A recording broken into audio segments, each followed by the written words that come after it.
माँ! भैया! नंदिनी! सुनो बेटा! पिताजी! बेटा! कुछ करो! बचा भैया! बेटा!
जो दुश्मन मेरे रास्ते में आता है मैं उसे हमेशा के लिए बंदी बना लेता हूं।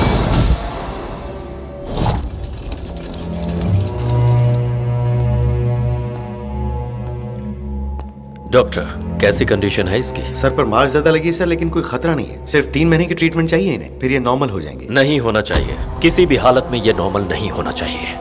इसे ना तो मरने देना है न जीने देना है। किसी भी पेशेंट को ऐसा करने के लिए कुछ मेडिसिन बनी है सर। उन्हें इंटरनेशनल मेडिकल काउंसिल रूल्स के हिसाब से इंडिया में हमेशा के लिए बैन किया गया है। ऐसी मेडिसिन को मंगवाकर हम एक्सपर्ट डॉक्टर से ट्रीटमेंट करवाएंगे तो आप जितने दिन चाहें उतने दिन इन्हें कोमा में रख सकते हैं। अगर ये कोमा से बाहर आ गया तो? बाय मिस्टेक अगर ये कोमा से बाहर आ भी गई तो ये दवाइयां इतनी इफेक्ट कर चुकी होंगी कि इनका ब्रेन एक व्हाइट पेपर की तरह ब्लैंक हो चुका होगा। तो इमीडिएटली मेडिसिन मंगाकर ट्रीटमेंट चालू कीजिए। दुनिया का सबसे अक्लमंद इंसान कहीं न कहीं गलती जरूर करता है। इसने भी वही किया है।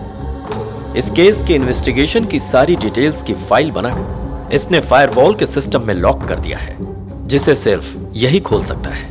बहुत ही अद्भुत दीवार इसने बनाया, लेकिन एक छोटा सा होल बंद करना भूल गया। वही होल हमारे लिए सिंह द्वार बन गया। कैसा होल? Voluntary retirement. बोस ने वॉलंटरी रिटायरमेंट लिया है। ये स्टेटस सिस्टम में एंटर करते ही फाइल कभी एक्सेस नहीं होगी। बैनर्जी, इमीडिएटली इसकी फैमिली को अपने कंट्रोल में।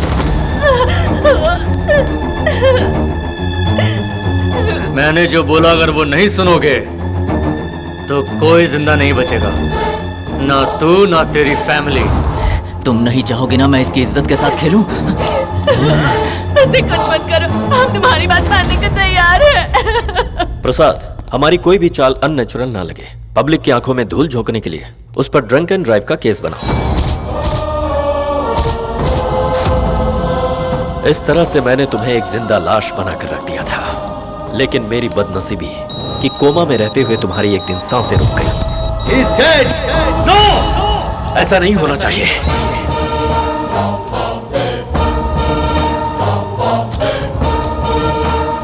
मेरी टेंशन और बढ़ गई क्योंकि ये मेडिकल साइंस को भी पता नहीं चला कि तुझ में जान वापस कैसे आ गई।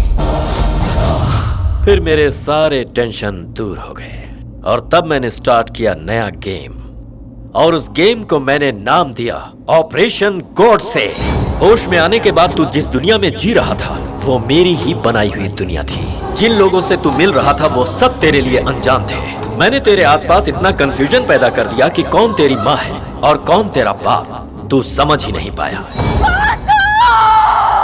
Mother's, nobody can stand in front of your power. तू मेरा कुछ नहीं बिगाड़ सकता। तुझे पता है क्यों? अब तेरा सीबीआई से कोई संबंध नहीं रहा। कोबरा के हलक से जहर निकाल लिया। सिर्फ तू डसता रहेगा लेकिन असर नहीं होगा।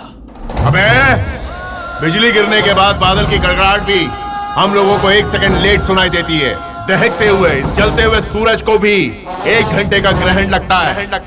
देरी हुई तो क्या हुआ? ऐसा नहीं कि तेरा फैसला नहीं होगा, पाप का अंत होकर ही रहता है। ऑलरेडी तेरे सारे पंख काट दिए, अब इतना क्यों उड़ रहा है?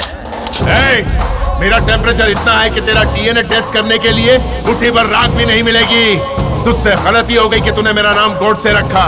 गॉडसे भी वायलेंट था और बोस भी वायलेंट थे। तुझे समझ में आया ये मुझे पता नहीं, लेकिन एक चीज मुझे समझ में आई है। गॉड से यानी गॉड ने बोला कि तेरा फैसला मेरे हाथों होगा। अभी मैं तुझे नहीं मारूंगा। जानता किस लिए? मेरे हाथों मरेगा तो तेरा नाम इतिहास में लिखा जाएगा। जिस दिन तेरा पाप दुनिया के सामने उजागर होगा उस दिन तू सड़क पर मरेगा। तू कितना घटिया है ये मैं सबको बताऊंगा। चीफ मिनिस्टर, तेरा चैप्टर क्लोज करने का काउंटडाउन शुरू हो गया है। इस खेल की बाजी मेरे हाथ है। खेल तूने शुरू किया, खत्म मैं करूंगा। तेरे और मेरे बीच का फासला सिर्फ 3 फुट का रहेगा। आज के बाद तेरी तरफ बढ़ाया हुआ मेरा हर कदम तेरे विनाश के लिए होगा। तू बचना भी चाहे तो जमीन के अंदर धंसता ही चला जाएगा। तू भागना चाहेगा तो भाग नहीं पाएगा। तुझे छुपने के लिए यह आसमान भी छोटा पड़ेगा। और मैं ये सिर्फ कहने के लिए नहीं कह रहा हूं। I will prove it to you. मैं तुझे नहीं छोड़ूंगा। तुझ में जितना दम है पूरा लगा लेना।